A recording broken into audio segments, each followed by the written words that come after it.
Selamat malam semuanya, ya ini F-Talk edisi 13 Maret 2025. Seperti biasa, malam ini kita akan berikan update market IHSG dan juga membahas konsultasi ide-ide yang masuk di kolom komentar F-Talk edisi kemarin. Oke, kita mulai. Sebelum saya mulai, silahkan bagi Anda yang belum subscribe, silahkan subscribe, dan yang sudah merasakan manfaat dari F-Talk, dukung kami dengan klik like. Hari ini IHSG koreksi tipis, tepat di bawah resist 6.600. Ini adalah resist yang kemungkinan akan dipertahankan dalam beberapa waktu ke depan, jangka pendek. Pergerakannya masih akan berkonsolidasi seperti yang kami sampaikan, bervariasi di area 6.600 sampai dengan 6.500. Jadi masih belum ada perubahan. Kita langsung masuk ke pembahasan saham ya. Yang pertama, Assalamualaikum warahmatullahi wabarakatuh. Waalaikumsalam. Semoga Pak Yef senantiasa sehat walafiat. Terima kasih doanya. Apakah saham PTSN saat ini layak ditradingkan Pak? Baiknya entry di harga berapa? Tolong dijelaskan perihal take profitnya juga batasan cut loss-nya. Oke, terima kasih. Oke, PTSN ya. Baik. Secara pergerakan sekarang ini relatif sedang berada di support ya. Jadi mungkin saham ini tipikal saham yang kadang ada, kadang tidak ada ya, dan ini cenderung sekarang ini sedang sepi. Kalau saya mau boleh menyarankan, saham ini akan lebih cocok untuk mungkin saat dia bergerak diikutin ya. Jadi apabila PTSN bisa naik di atas 230 ya, mungkin itu baru akan pergerakannya akan menarik, dan juga volumenya yang kita cari ya, volumenya itu akan meningkat, transaksinya akan ramai. Jadi apabila Anda buy on breakout ya, TP-nya adalah di 254, TP kedua 280 dengan stop loss ketat di 228 atau 226 ya. Jadi sangat tipis ya. Jadi menghindari false breakout. Begitu. Izin tanya untuk FORU punya di 15.50, lebih baik cut loss atau masih ada kesempatan untuk rebound yang cukup besar ya Pak? Terima kasih Pak Yef, sehat selalu, terima kasih doanya. Oke, kita lihat FORU ya. Oke, punya di 15.50. Oke, sepertinya ini sudah turun cukup jauh ya. Untuk naik kembali ya ataupun rebound gitu ya, masih memungkinkan ya, dan ini cenderung ke sekarang ini pergerakannya ini memang sih sebenarnya mungkin yang Anda lakukan ini menangkap pisau jatuh ya, karena saat turun saat ini pun belum ada konfirmasi rebound. Ini adalah pelajaran, kita edukasi dulu ya sebentar. Ketika kita melihat sebuah saham itu turun, katakanlah kita sudah menyiapkan target turunnya ya, di harga sekian, harganya sudah tercapai, sudah turun ke level tersebut, apakah kita beli? Tidak ya. Harga target turun itu untuk kita lihat terlebih dahulu bagaimana perilakunya di situ, apakah dia memang sudah ada konfirmasi rebound atau belum. Kalau belum ya kita cari target turun selanjutnya. Sekali lagi kita memposisikan diri sebagai trader biasa, bukan price maker. Kalau gitu berarti kita harus menunggu yang namanya konfirmasi. Nah, bagaimanakah konfirmasi rebound? Contoh ya, di saham ini ya, adanya sebuah candle hijau paling tidak ya, baru dikatakan itu besok ada potensi untuk melanjutkan rebound. Kalau tidak terjadi, Anda tinggal cut di support terakhir gitu. Nah, seperti ini ya, untuk ekspektasi rebound bisa, tetapi ini masih belum ada potensi rebound ya, masih mengarah ke bawah gitu ya, tekanan jualnya masih ada gitu ya, walaupun ini sudah mulai menurun ya. Jadi ya, kalau misalkan ini kan pergerakannya sangat agresif sekali ya. Jadi dari modal aja gitu 1.500-an gitu ya, sekarang ini sudah floatingnya 24%. Itu untuk trading kan sangat-sangat sudah tidak mungkin kalau buat di kami ya gitu ya. Jangankan 20%, 5% aja nggak boleh ya kan, di private trading room ya. Anda cek aja kinerja PTR, lihat ya bloaternya ya, transaksi kita nggak pernah loss lebih dari 5%, karena emang dibatasin gitu ya. Nah, itu pun juga karena kami juga menunggu konfirmasi juga. Nah, seperti ini ya, untuk berharap dia rebound untuk ke atas 1.500 bisa, tetapi ya belum ada arah ke sana ya. Kalau Anda tanya bisa, tetapi sekali lagi ya, ini kalau trading ini sangat jauh sekali, sudah sangat cukup menyakitkan gitu ya. Kalau saya seperti itu, makanya mungkin kita akan mencari alternatif resist yang memungkinkan saja mungkin dalam beberapa hari ke depan ya. Anda mungkin bisa sell on strength di 12.25 sampai dengan mungkin di 1340. Itu masih memungkinkan lah. Untuk ke 1500 belum ada konfirmasi ke sana ya. Gitu. Oke. Pak, mohon strategi trading untuk PIVA. Sebaiknya masuk di berapa sekalian TP dan SL-nya. Terima kasih Pak, saya selalu. Oke, kita lihat PIVA kemarin terakhir kita juga trading di saham ini, tapi sudah kita jual ya sebelum dia turun. Oke, sekarang posisinya berada di support 190 yang mana ini kedua kalinya ya. Sementara ini juga belum ada konfirmasi rebound. Misalkan ada kenaikan ke 198, Anda bisa ikuti untuk swing ya. Dengan target 204 ini cukup kecil ya, di 210. Kemarin kita jual di 210 ya di tanggal 7 Maret. Ya, karena itu adalah resist. 210 ini bisa menjadi TP terdekat area ya. Gitu, kalau Anda mau beli tunggu rebound 197, stop loss di 192, target di 208 atau 210. Mohon analisa NELY untuk swing, berapa target turunnya, berapa harga entry yang ideal. Oke, kita bicara target turun dulu ya. Kalau dia lagi turun, semoga sudah. Belum ya, ini masih swingnya masih turun ya Pak. Jadi kalau begini kan ini lower high, ini lower low. Jadi potensinya ya masih melanjutkan penurunan ya. Nah, kita lihat di sini, kita asumsikan saham ini rebound dulu sebelum lanjut turun ya. Kemungkinan di 394 itu pun kemungkinan kecil ya, karena di sini ada secara struktur memungkinkan untuk saham ini melanjutkan penurunan ke bawah lagi ya, ekstensi selanjutnya 358 ya, 360 350-an area itu. Jadi sebaiknya tunggu di situ dulu, nanti bisa dikonsultasikan lagi. Oke. SKRN bagusnya masuk di berapa jangka pendek?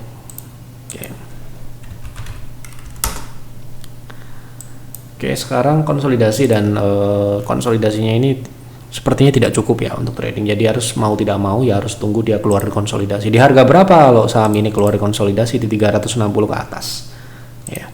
Jadi tunggu breakout di atas 360. Oke. Buy on breakout. Jadi kalau konsolidasinya harus dihitung dulu ya, berapa persen potensi upside dan downside-nya.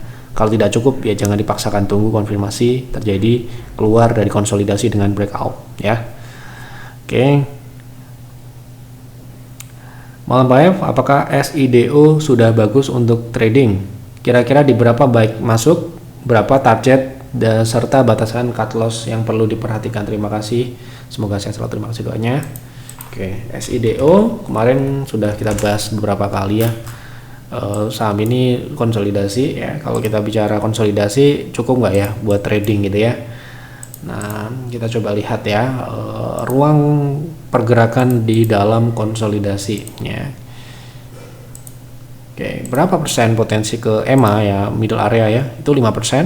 Kalau naik ke resist konsolidasi sekitar 615 itu 10%. Jadi bisa untuk trading, Anda bisa beli di harga saat ini dengan stop loss ketat di 545. Begitu. Malam untuk AAD untuk invest baiknya entry di berapa? Kalau untuk AAD saham batubara yang lain tidak menunggu harga berapa, tetapi nunggu siklus batubaranya naik kembali ya. Sekarang batubara masih turun ya. Jadi saran saya menunggu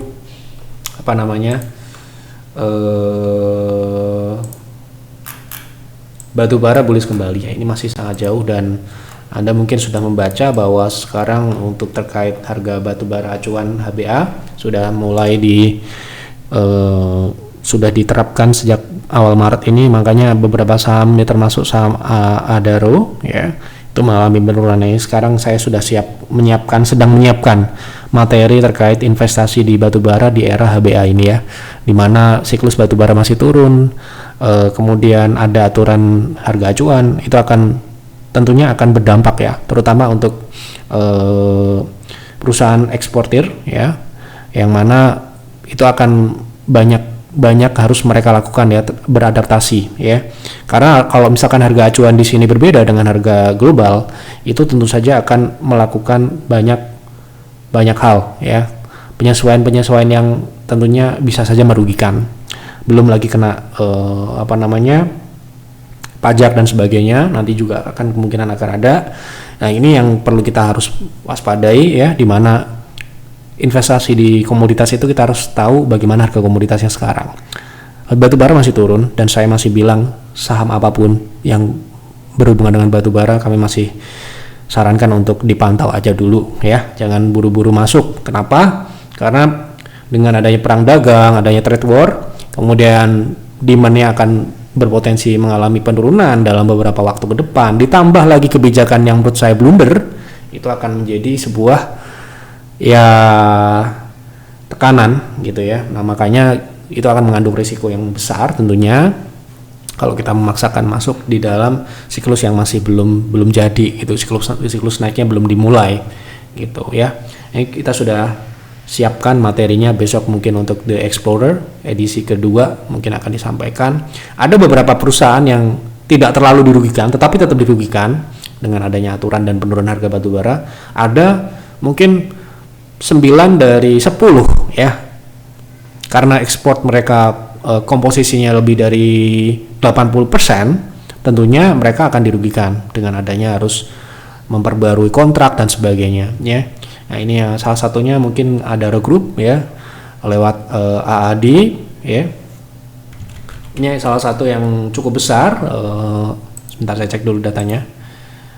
Cukup besar kalau kita bicara komposisi ekspor mereka itu cukup mendominasi ya, kalau nggak salah di atas 80% ya. Jadi untuk ekspor mereka terbesar tentunya China ya, kemudian yang kedua Jepang ada, Malaysia ada, dan itu tentu saja akan terganggu ya dengan adanya HBA ini. Makanya kemarin sempat ada asosiasi yang memprotes, minta percobaan ya gitu. Jadi ini yang kita harus hati-hati ya. Kalau Anda flashback lihat Yev Talk sebelumnya, pertanyaan terkait investasi di emiten batu bara apapun sejak bulan November ya, kita bilang hindari gitu ya. Kenapa? Ya ini bukan siklusnya gitu ya. Oke, jadi saya tidak perlu mengulang-ulang lagi, silakan Anda cek saja. Untuk AAD ini juga menurut saya perlu dilihat juga ya. Saya khawatir, bukannya saya mau berpikiran buruk ya, ini adalah exit strategi mereka ya dengan IPO spin off dari bagian dari Adaro ini ya gitu. Apapun lah itu, yang jelas sekarang ini siklusnya belum naik ya, kita nggak merekomendasikan untuk masuk. Nanti kalau ada siklus naik seperti tahun saat COVID kemarin, saat terjadi siklus naik itu dimulai ya, tentu saja kita masuk seperti tahun-tahun kemarin gitu ya. Tapi kalau sekarang ini saya rasa banyak alternatif lain, dan kita memang harus berhati-hati dengan adanya trade war ini, karena trade war kali ini akan lebih agresif. Kita lihat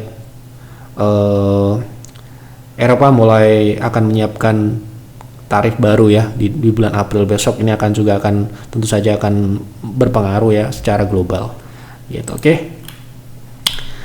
Lanjut ya. Silakan Anda cari-cari pembahasan terkait batu bara di Yev Talk sebelumnya. Di Yev Talk Anda di Telegram Yev Advisor Anda bisa cari terkait pembahasan sebelumnya terkait Indo Tambang. Kemarin kita kalau salah juga sudah bahas terkait ITMG, PTBA dan sebagainya ya. EMTK untuk swing berapa support dan resistnya? Terima kasih Pak Ip. Oke. Cuma tanya support dan resist ya. Oke, kita jawab sesuai dengan permintaannya. Oke, untuk sekarang pergerakannya lumayan konsolidasi ya. Support di 500, untuk resisten di 630 sampai dengan 645 area. Itu ya, jadi mungkin area swingnya di area itu. Assalamualaikum Mbak ya. Waalaikumsalam. Mohon analisa MDKA untuk trading TP dan SL-nya. Makasih. Oke, untuk MDKA swing posisi saat ini sedang meretest ya, dan ini harus saya khawatir ini akan lanjut turun ya, karena trennya ini sedang terakselerasi ya. Untuk pullbacknya ini terbatas ya, menutup gap. Nah, sepertinya ini nanti proses untuk turun lanjut ya. Nah, turun lanjutnya ini harus kita juga petakan ya untuk target Mungkin kita menunggu ya, terdekat di 1200, lanjutan di 1000 ya untuk MDK. Jadi masih mengarah ke sana, ke bawah. Jadi untuk swing trade sebaiknya tunggu di 2 target tadi. Mohon analisa Pegas untuk swing trading. Oke, swingnya sudah jalan ya. Hari ini sudah naik ke resist 1565. Untuk Pegas saya rasa sudah agak lewat ya kalau mau masuk di area support 1475 sampai dengan 1460 kemarin ya. Ini di sini ada gap ya. Ini harus hati-hati karena ini bisa saja akan ditutup dengan membentuk sebuah pola rounding top. Ya, ini rounding top ya. Ini konsolidasi tetapi kecenderungannya membentuk sebuah pola rounding. Oke, seperti itu. Mohon bahas TAPG berapa target untuk investasi. Kemarin kita sudah bahas ya TAPG. Kita sudah bahas itu ya. Target terdekat sudah tercapai ya di 890, target selanjutnya 900.000, lanjutannya ekstensi di 1190 atau 1200. Itu ya. Secara teknikal. Oke, sudah saya bahas semua apa yang ada di kolom komentar. Apabila ada kekurangan silakan Anda berkonsultasi dengan advisor di Telegram. Apabila Anda ingin berinvestasi, selalu saya ingatkan untuk menganalisa lebih dalam lagi, lakukan proyeksi-proyeksi ke depan. Jangan hanya karena menonton Jeff Talk Anda beli gitu aja, jangan ya. Anda siapkan plan-plan yang Anda harus jalankan ke depan ya. Kemudian kalau Anda trading, pastikan Anda sudah melakukan analisa teknikal dan buat trading plan dan Anda patuhi itu. Itu saja yang dapat saya sampaikan di Jeff Talk malam ini. Selamat malam dan selamat beristirahat.